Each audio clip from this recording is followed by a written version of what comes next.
Yeah, thanks for sharing. It makes a lot of sense to me that you'd be feeling angry um, around the diagnosis, and it's a big deal for you, and it's a big deal for your family.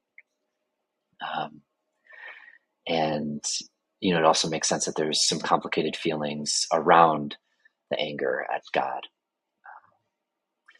One thing I was curious about, it sounded like there was some question about whether I could help or whether this counseling thing could do anything for you.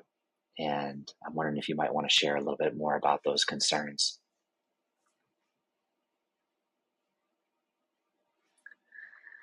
Yeah, so what I was thinking about in my response here was, it seemed like there was a lot going on in Laura's response. So there was anger, there was some guilt about feeling angry at God.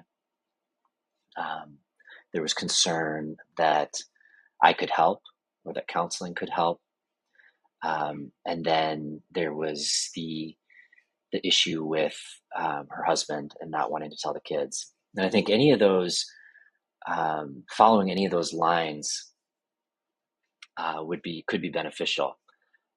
So I think there's some flexibility in terms of what the therapist wants to focus on. For me, what I was getting drawn to was the concern about that I could help her or that counseling could help, and that seemed to be pretty baseline in terms of needing to address that before addressing some of the other things. So that's where I decided to go first. But I think a different tack could have worked as well.